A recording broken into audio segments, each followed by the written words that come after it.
Bonsoir et bienvenue sur Tandem TV. Ce soir, nous vous proposons un voyage dans la gastronomie d'Israël. Et nous parlerons cette fois-ci plus de nourriture terrestre que de nourriture céleste. Mais au fait, est-ce que ça existe vraiment, la gastronomie israélienne? Doit-on plutôt parler de nouvelles cuisines juives et si juives? Alors, est-ce que c'est séfarade, ashkénaze ou ashkéfarade? Bref, on n'est pas sorti de l'auberge. Et alors, autant y rester dans cette auberge pour s'y restaurer. Moi, je vous propose un repas complet, entrée, plat et dessert. On commence donc cette trilogie alimentaire avec l'entrée. Et avec moi pour en parler, nos chroniqueurs maison, Galit. Bonjour à tous. Avi. Bonjour. Et puis Rivka Gorfinkel. Enchantée. Que je vais présenter dans quelques instants, qui a conçu cette entrée. Et Jérôme. Et puis Jérôme, oui bien sûr, Jérôme, pour nous parler, Jérôme, c'est moi. Pour nous conter l'histoire de ce mets. En fait, et puis plus tard, une émission sera entièrement consacrée au vin israélien avec Laurent M. Salem, qui nous proposera le célébrissime Rosé Mademoiselle. Alors, Rivka. Rebonsoir Rivka. Vous étiez, je ne sais plus, courtier en assurance, prof de cuisine pour les enfants, et vous définissez, j'ai lu quelque part, comme gourmande. Mais alors comment vous êtes passé de courtier en assurance à prof de cuisine pour les enfants? En faisant mon alia, impossible de travailler en Israël, j'y tenais, je voulais aider les enfants et m'occuper d'eux, je suis donc devenue prof de cuisine pendant 2-3 séances par semaine dans une école française à Tel Aviv. Une école de cuisine ou une école tout court? École tout court, école primaire. Et j'avais des enfants de 6 à 12 ans. Alors vous leur enseignez quoi? Juste à bien manger, et à faire des ralottes et à faire la cuisine de Shabbat, préparer des plats. Alors moi je suis très curieux, comment on fait pour organiser des cours de cuisine dans une école qui n'est pas forcément équipée, qui n'a pas le matériel? Alors au départ, on se met dans la cour de récréation sous le préau, dans la salle de restauration, avec les moyens du bord. On invite le chef de l'Élysée qui est passé par là. Et le chef de l'Élysée, quoi, du palais d'Élysée? Du palais d'Élysée, je l'ai eu pour une séance. Et puis après, j'ai mis mon balagan et j'ai fait ça chez moi. C'était quand même beaucoup plus pratique d'avoir un four plutôt que d'avoir un four que je traînais sur des roulettes. C'était une école française? École française. Donc quoi, René Cassin? Non, René Cassin, c'est à Jérusalem. Marc Chagall. Chagall à Tel Aviv. Donc j'ai fait ça pendant 2 ans. Et le monsieur de l'Élysée, il n'a pas pu vous aider, vous donner un peu de budget pour... Aucun budget. C'est toujours le même problème du budget. Celui-là s'appelait Martingale. Donc, aucun budget. Donc c'était sous forme de rougim ou de cours aux enfants? Non, c'était sous forme de rougim. L'après-midi, je les prenais 3 heures. Génial. Donc il y avait 1 heure de préparation avec les enfants. On mettait les plats au four où on cuisinait. 1 heure pour les devoirs, pour les aider, pour l'aide aux devoirs, parce que j'en profitais. Et on dégustait après. Avec les enfants. Question, c'était des plats français, c'était de la cuisine juive traditionnelle? C'est de la cuisine juive traditionnelle telle que je l'aime. Juste pour transmettre les traditions de ma grand-mère. Alors j'imagine que dans cette école, il y avait peut-être des enfants israéliens de parents juifs et puis des parents d'expatriés, diplomates qui n'avaient jamais entendu parler d'une ralade. Donc on a appris à faire des ralottes et ils en ont fait après chez eux et ils se sont régalés. Mais ça sera utilisé certainement pour le repas du dimanche matin. Quand on parle de génération d'enfants gâtés... Exactement. Est-ce que vous avez souvenir peut-être d'une anecdote sur quelqu'un qui découvrait cette cuisine traditionnelle et qui a eu une réaction peut-être surprenante par rapport à tout ça? L'accueil ils étaient contents de découvrir Ils étaient super heureux, c'était très très convivial. J'avais une 12aine d'enfants par niveau, je faisais ça 3 fois par semaine et les enfants étaient très très heureux. J'en ai d'ailleurs retrouvé plusieurs. Moi, mon fils est sorti de Marc Chagall. Et j'ai retrouvé une gamine qui était en école israélienne, qui m'a reconnue. Et ça a fait le déclic. Et je suis arrivée 2 ans après sur Anana. Pour notre plus grand bonheur. Magnifique. Alors, moi, je vous ai un peu googlisé pour préparer cette émission, c'est un peu normal. Et puis, alors, j'ai vu quelque part que vous aviez une spécialité culinaire pour ceux qui ont des problèmes de diabète. Est-ce que c'est...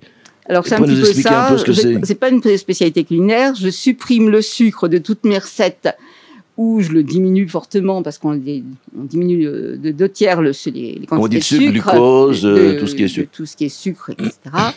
Et j'ai créé un groupe Facebook, les recettes de Rivka, cuisine cachère anti-diabète. Déjà pour montrer aux gens... Les cuisines de Rivka, cuisine recettes cachère. cachère anti-diabète. Wow. Déjà pour montrer aux gens qu'on peut manger cachère et bien. Déjà une base. Parce que tout le monde s'imagine que manger cachère, c'est infect. C'était aussi mon... Ah bon? C'était aussi mon opinion C'est une de image jeune fille. ancienne, mais qui est restée un peu dans l'inconscient collectif. Ah oui. Que Tout à qui dit fait. cuisine cachère, dit cuisine sans goût, sans saveur, de C'est mauvaise ça. qualité. Donc, J'espère qu'on va pas pouvoir prouver le contraire ici, quand même. on va voir. Oui. Et puis, anti-diabète parce que j'ai nourri mon mari à la graisse d'oie ou patates sautées à la graisse d'oie Waouh. ou tout ce que je voulais sur Paris. Il arrivait un jour en me disant c'est une catastrophe. Et je lui dis mais qu'est-ce que ton ex t'a encore fait? Non, c'est toi.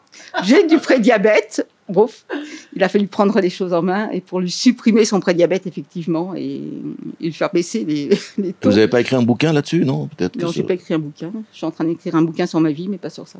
Non, mais c'est une super c'est initiative. Alors, écoutez, chers amis, maintenant, je vais commencer par vous, parce que vous avez le micro. Je vais poser la question qui fâche, la question qui...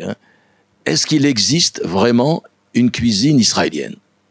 Une cuisine israélienne, oui, certainement, qui vient de différentes générations et de différentes origines, et tout s'est mixé. Et De se mixer comme dans un mixeur, quoi.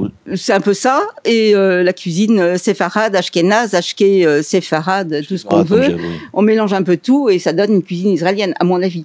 Alors, William, j'interviens parce que dans ta présentation, tu parlais de cuisine ashkénaze, séfarade. Et ashkéfarade. Et ashkéfarade, mais il y en a plein d'autres. Bien Il y a sûr. plein de juifs qu'on n'arrive pas à rentrer dans ces deux cases et on a tendance à les oublier.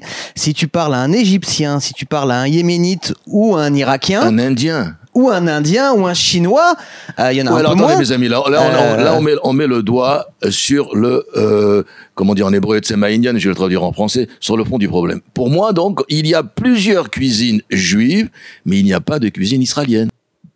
C'est peut-être la magie de la cuisine israélienne. C'est cette fusion, c'est ce mélange des quatre Fusion, coins du monde. c'est la nouvelle cuisine israélienne, il ne parle que de fusion. Mais c'est vrai. Alors, je pense que à c'est ça. le Savgran- secret. Alors moi tout j'ai ça. découvert la cuisine israélienne en découvrant qu'il y a des chefs israéliens qui ouvrent des restaurants israéliens à Paris. Voilà, de fusion. Alors je sais pas de quoi parce que je suis jamais allée. Non, Mais c'est pas par caché. contre, à partir du moment où il y a des chefs israéliens qui revendiquent une cuisine israélienne et qui en font des restaurants, moi je pense qu'il y a une cuisine israélienne. Mais est-ce que c'est pas plus ça? Moi, j'avais un de mes profs, Avraham Golek, qui est professeur de sionisme à l'université, qui disait, écoutez, moi, on a trouvé alors je sais pas si c'est du Shalom Bait ou si c'est de la cuisine israélienne.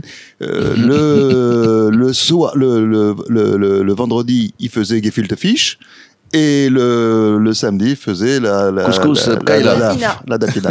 Voilà, donc finalement, voilà, cette rencontre de deux communautés, voilà, ça Ouais. fait Oui, ça mais fait c'est- israélien. oui, Les pauvres, d'accord, ceux qui oui. étaient à sa table le vendredi soir. Ouais. Je rigole.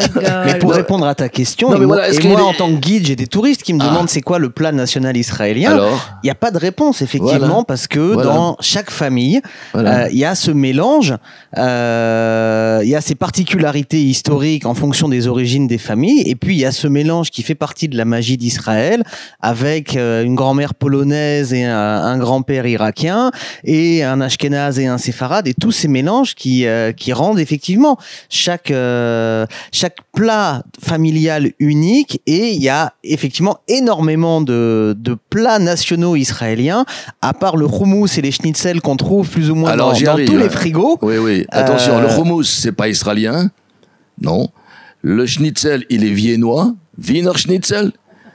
Les falafels, c'est proche-oriental, pour ne pas dire d'autres mots. Donc, c'est pas israélien non plus. Hein. Attention. C'est devenu israélien. C'est devenu israélien, comme ces légumes grillés qu'on fait mariner et qu'on retrouve également sous plein de formes, comme la trina, comme la pita. Effectivement, si on cherche historiquement l'origine, ça peut être débattu. Est-ce que c'est turc? Est-ce que c'est grec? Est-ce que c'est libanais? Mais c'est devenu israélien parce que je pense que Israël, c'est ce mélange. Alors, c'est là où on revient à ce que disait Galit. Les chefs israéliens, Savgranit, par exemple, qui a une dizaine de restaurants, tu sais, à Paris. Bon, mis à part le fait qu'ils sont pas cachers, mais je saute. Étoilé Michelin. Et il a gardé. Il a une étoile, absolument. Et ça fait 4 ans, il va garder son étoile. Et d'ailleurs, à ce propos, il y en a un dont j'ai oublié le nom, qui avait une étoile au Michelin, qui a accepté qui l'a refusé pour pouvoir cachériser son restaurant. Exact. À Paris aussi. Je me souviens. En début de guerre. Exact. Je sais plus son nom non plus. Exact. Et donc Galit, c'est ce que tu as. Je crois que c'est vrai. C'est ce que j'allais dire presque en fait, que le seul endroit où on trouve de la restauration israélienne, donc de la cuisine ou de la gastronomie israélienne, c'est à l'étranger, Oui. en fait à Paris, Londres ou Berlin, où tous ces chefs, j'allais dire pullulent, non, parce qu'il n'y en a quand même pas des millions, mais il y en a pas mal. C'était quand? Je crois il y a 1 an. Je me suis dit, tiens, je vais aller voir à quoi ça ressemble. Impossible. Il y a 6 mois de queue pour aller dans un restaurant, le Chabloul, je crois qu'il s'appelle. Oui, Chabloul, exactement. 6 mois de queue. Bon, donc on est d'accord, il y a une cuisine israélienne. Je reviens vers vous. Vous êtes d'accord? Vous êtes d'accord avec ce... D'accord. Eh ben, écoutez, moi, je suis désolé, mais là, on est en train de parler de bouffe et je commence, avec l'heure qu'il est, à avoir un peu faim. Mais je sais pas, moi, franchement, on va que parler de bouffe. Alors non, on va pas que parler de nourriture. Et d'ailleurs, on va pas manger. Ce sont les animaux qu'on mange. Les humains, on déjeune ou on dîne. Mais la surprise de ce soir, c'est que non seulement on va en parler, mais on va en manger, on va le déguster. Non, mais sous la forme d'une dégustation spéciale qui sera une dégustation à l'aveugle. Oui. Nous allons vous bander les yeux et vous allez devoir deviner quel est le plat qui vous a été préparé. Alors, on parle de l'entrée qui a été préparée par Rivka. Par Rivka, tout à fait. Il va falloir deviner ce que c'est. Entrée surprise.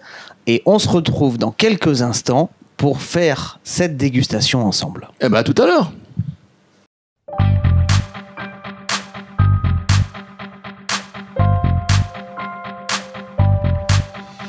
Donc, on se retrouve en plateau, on vous a bandé les yeux, on vous a distribué donc les assiettes avec cette entrée secrète préparée par Rivka. Vous allez pouvoir commencer la dégustation, faire des premiers commentaires et puis n'oubliez pas, celui qui sait, qui a deviné, pour l'instant ne révèle pas le secret et on va échanger dans quelques minutes ensemble sur le sujet. C'est parti ? On y va ? Allez, go ! Beethoven.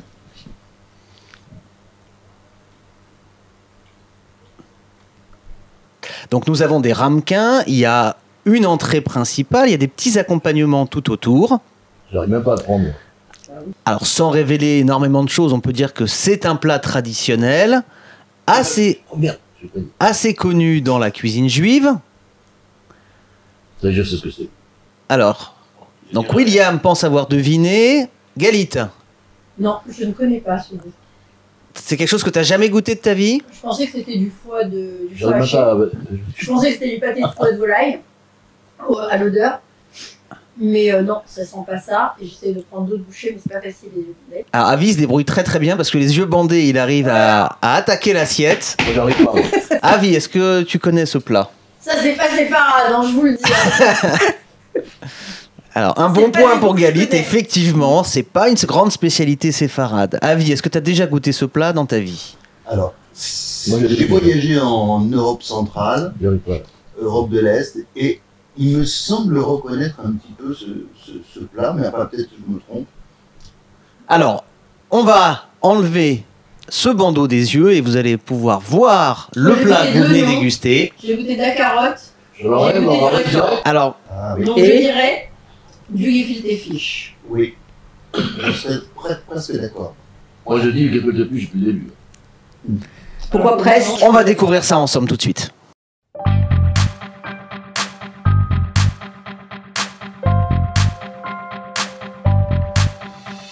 Alors effectivement, vous êtes plusieurs à avoir deviné, c'est du gefilte fish que Rivka vous a préparé. Alors Galit, c'est une première. Ah oui, une grande première pour moi, Rivka. J'avais jamais goûté de gefilte fish. Je n'ai pas de... J'ai pas de famille ashkénaze. Donc voilà. Et j'imaginais ça... je sais pas pourquoi, mais pour moi, la cuisine ashkénaze, c'est fade. Alors que là, ta boulette de poisson, elle est hyper bien épicée. Les petits oignons caramélisés, un peu moins caramélisés que chez nous, mais ils sont quand même très caramélisés. Par contre, le réfort, je peux pas. J'ai goûté, vous avez vu ma réaction, les yeux bandés, j'ai fait comme ça. C'est moins fort que la harissa. Ah ouais. Oui, mais c'est pas épicé pareil. Non, mais je suis pas très piquant, même chez les CEF. Hein. Avis. Alors moi, je dois dire que d'abord le réfort, j'adore. Et on s'en sert même au quotidien pour manger. Mais alors pour le coup, gefilte fish, j'ai reconnu, c'est pour ça que je parlais d'Europe centrale, d'Europe de l'Est, mais j'ai reconnu sans avoir goûté le réfort, parce que le réfort m'aurait confirmé la chose. Sûr. Mais il y a quelque chose d'extraordinaire, c'est que il y a, en mangeant cette boulette, il y avait un petit arrière-goût vachement bon, même derrière ce frais, cette viande. Alors, il y avait quoi dedans? Alors, c'est une bonne question. Qu'est-ce que tu as trouvé? Alors, moi, je suis pas très fort là-dedans, mais alors, d'abord, du légume, ça c'est sûr. Il y avait un légume. Est-ce que c'était sucré ou salé? Alors ça, c'est une bonne question. C'est salé. C'est sucré-salé, moi. Et avec un petit pointe de sucré. Ou au contraire. Voilà. Alors moi, je vais vous faire un aveu. Je suis peut-être le seul Constantinois au monde à adorer la cuisine ashkénaze, et en particulier le gefilte fish. Et ce gefilte fish-là, on parlait tout à l'heure de fusion ou d'originalité dans la cuisine juive et donc ashkénaze, il est particulièrement excellent parce que, d'abord, le réfort, on peut ne pas aimer, tu as raison, on peut préférer la harissa, ce qui n'a rien à voir, mais le réfort, ou plutôt le gefilte fish sans le réfort, c'est impossible, quoi. Donc, mais ce rajout là de petits oignons, les Tunisiens vont dire plutôt, c'est une tuerie. Oui, alors moi j'ai une question, pourquoi est-ce qu'on mange ça froid? Pourquoi pas chaud finalement? Parce que, alors du côté de ma grand-mère qui était relativement religieuse ou très religieuse dans son enfance, il n'y avait pas de four le Shabbat. D'accord. Donc pas de four le Shabbat, donc ça se préparait la veille, ou ça se préparait pour les jours de fête. Les platas, ça n'existait pas, et donc on mangeait ça froid. Et donc, c'est resté. On continue à manger ça froid. Parce que je suis persuadée que chaud, c'est une tuerie. Et il y a quelque chose qui est génial, c'est que d'arriver à faire quelque chose, parce qu'on disait souvent que c'était le plat du pauvre, et finalement d'arriver à lui donner de la couleur, de lui donner de la saveur, de lui donner de la... Ça c'est ça qui est extraordinaire. C'est la transmission j'ai un peu amélioré la recette de ma grand-mère, il faut le dire. Et c'est la transmission des recettes de ma grand-mère que je veux retransmettre aux enfants, à mon fils, aux enfants, et leur faire aimer et faire changer cette idée. La cuisine ashkénaze est dégueulasse. Ça, ouais, exactement. Mais quelle jolie présentation. Oui, en plus. Mais qu'est-ce qu'il y a dans la boulette c'est du poisson Alors il y a de la carpe. Oui, bien sûr. Alors ça c'est la base. C'est évident, c'est la base. Des oignons confits. Déjà les mêmes oignons. Comment on dit la carpe en hébreu? Carpion. Ah, carpion. Ok. Donc les oignons confits, ça cuit dans un bouillon de légumes. D'accord. Curieusement. Est-ce qu'il y a du sucre alors finalement ou pas? Il y a une cuillère à café de sucre pour tout mon plat. Ah, mais c'est pas du sucré, quoi, d'accord, ok. Et donc, c'est très, très peu sucré, toujours dans l'esprit anti-diabète. Mais, voilà. Et ce qui est extraordinaire, c'est qu'il n'a rien à voir avec ceux que j'achète en bois de Milevich, je sais plus comment il s'appelle, l'américain, dans les supermarchés. Dans les supermarchés, ils sont tout juste comestibles, mais le vôtre, il est excellent. Il faut le préparer toi-même. Et avec beaucoup d'eau, c'est pas... ça n'a rien à voir. Non. Alors, je donnerai la recette et vous pouvez venir en manger à la maison autant que vous voulez. Il y en a pour toutes les fêtes. Ah, c'est gentil en tous les cas. Eh ben, c'est très bon. Je suis très agréablement surprise. Mon épouse qui nous prépare tout le temps le gefilte fish, et que moi j'adore ça vraiment. Et alors, je fais vraiment le lien avec le lendemain, la DAF. Je trouve que il y a pas simplement, quand on dit ashkénaze, c'est un peu comme on dit séfarade. Il y a des interactions. Alors je sais pas si c'est ashkéfarade alors. S'il y a pas par exemple autour de la mer Noire des gens qui sont venus un petit peu chez les ashkénazes, il y a apporté un petit peu de saveur. Je vais en parler parce que alors peut-être alors c'est ce que j'allais dire, peut-être un peu les épices. Ouais. C'est peut-être voilà. Cette connotation, mais surtout j'avais juste une question avant que tu nous racontes l'histoire de ce plat. Ça se mange donc en entrée, et en général qu'est-ce qu'on mange après? Ça se mange pour les fêtes, ou ça se mange le Shabbat pour les fêtes? Le Shabbat, ça se mange pour les fêtes, ça se mange et en entrée, en pique-nique, en entrée, ça se mange tout le temps. Et en entrée seulement, pas en plat. Et en entrée, souvent. Et donc après ça, traditionnellement, qu'est-ce qu'on fait comme plat? Je fais du canard, je fais d'autres plats. des magrets de canard. Mais franchement, ça n'a rien à voir avec il n'a rien à voir avec tous les gefilte fish que j'ai mangés jusqu'à présent. Et c'est pas de la coquetterie, mais parce qu'il y a un goût particulier différent, hein, c'est bien ça. Eh bien, je suis bien heureuse d'avoir goûté le tien en premier. Mais bon, revenons à Jérôme le pauvre. Il bouille d'impatience. Et puis moi aussi, pour parce que vous raconter l'histoire de ce plat. Alors sans aller jusqu'à dire l'histoire, mais quelques éléments effectivement sur ce plat, le plat peut-être le plus emblématique du monde ashkénaze, le gefilte fish, le poisson farci, qu'on résume souvent à de la carpe, qui est pas forcément de la carpe, qui peut être du brochet, qui peut être du mulet, mais c'est vrai que la carpe reste le poisson le plus traditionnel. C'est un plat de fête. La première fête sur la... Si t'es pas d'accord ou si tu veux dire des choses, avec grand plaisir. Traditionnellement, c'est le seder de Pessah sur lequel on sert du gefilte fish. On le retrouve également beaucoup à Rosh Hashanah. Et dans de nombreuses familles ashkénazes, c'est même un plat du Shabbat. Ah oui. Parce que le poisson, c'est un symbole de fertilité. C'est numériquement Dag en hébreu le chiffre 7.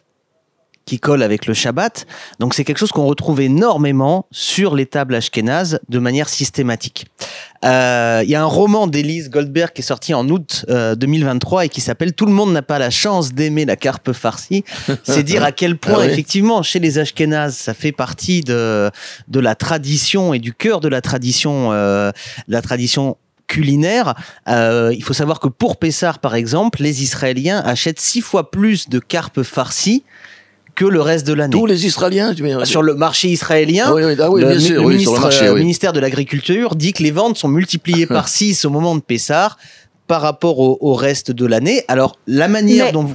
Mais la recette ici, c'est pas du gefilte fish, c'est du geakte fish. En fait, c'est de la carpe hachée.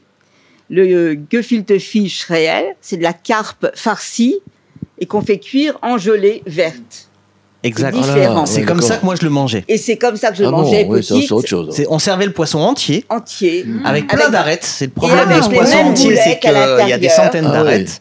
Et avec les mêmes boulettes à l'intérieur et dans une gelée verte. Exact. Parce qu'en fait, le poisson farci, c'est que traditionnellement, la carpe, c'était la farce qu'on mettait à l'intérieur d'un poisson. Oui. Ça, c'est la première version. Et effectivement, il y a une variante avec le poisson carrément sous forme de boulettes. Donc, en yiddish, gefilte, ça veut dire qu'il est farci. Oui, tout à fait. Et ce que tu as dit tout à l'heure, c'est moulu, c'est haché. Boulette, quoi. C'est du yiddish ou c'est une autre langue? C'est du yiddish. Je pense que c'est du yiddish. Ah, oui. Alors, on l'accompagne traditionnellement de réfort, qui peut être plus ou moins fort selon la manière dont il est coupé à la betterave. Ce qui explique la couleur violette. D'accord. Donc là, il a la betterave. Pour Pessah, c'est du réfort blanc qui est beaucoup plus fort. Ah oui, oh là là, il arrache. J'ai des souvenirs, certains ont peut-être ici, de ma grand-mère qui, c'était affolant. On avait la carpe entière, vivante, dans la baignoire. Non. Pour la dessaler. Et on l'assommait. Oh là là. Avant de la cuire. Et c'est très amusant. Et Rivka, tu parlais tout à l'heure de gelée verte. Qu'est-ce qui donne cette couleur verte à la gelée verte? Le persil. Alors, ça peut pas être mauvais, finalement. Alors, la première référence qu'on a sur le poisson qu'on appelle le brochet farci, ça vient d'un livre qui date de 1350, un livre de cuisine allemand. Donc c'est pour dire que cette idée de farce de poisson est très ancienne. On le disait tout à l'heure, il peut être salé ou plus ou moins sucré. Et en fait, en Europe centrale, particulièrement en Pologne, il y a eu, à partir du XVIIIe siècle, une séparation entre la Pologne du Sud, où on a développé la culture de la betterave pour faire du sucre et on a commencé à introduire de plus en plus de sucre dans la nourriture, de ce qui était cette région, la Pologne du Nord, qui est devenue la Lituanie, où on n'avait pas cette culture de betterave et où donc on est resté sur des plats beaucoup plus salés. Donc la carpe en Russie, préparée par les personnes d'origine russe, c'est plutôt salé, comme la carpe, les recettes de ma belle-mère. Et les recettes alsaciennes plutôt salées et polonaises sucrées. Donc il y a les deux variantes. Et juste pour finir là-dessus, il y a quelque chose que j'ai appris en préparant cette émission, c'est qu'il y a un linguiste yiddish qui s'appelle Marvin Herzog dans les années 1960 et qui a appelé la gefilte fish line, la ligne qui séparait géographiquement ces juifs du Nord qui mangeaient la carpe salée des juifs du Sud qui mangeaient la carpe sucrée. Super intéressant. Super intéressant parce que ce sont des choses que je ne savais pas et cette ligne de démarcation entre le gefilte fish du Sud et du Nord m'étonne incroyablement. En tout cas, merci Jérôme. Et oui. Merci Rivka surtout. Oui, merci bien sûr. Rivka. Merci Rivka. Oui, mais on va la retrouver pour le dessert. Oui. Et la prochaine émission, mais on parlera du plat principal parce que je voulais expliquer. On va essayer de faire en sorte d'avoir tout vraiment un menu. Entrée, ça y est, c'est fait. Plat, on ne sait pas. Et dessert. Et puis du vin. Parce qu'on ne peut pas avoir un super repas sans vin, mais ça, c'est une autre histoire. Je vous en parlerai plus tard. Salut! Bye bye!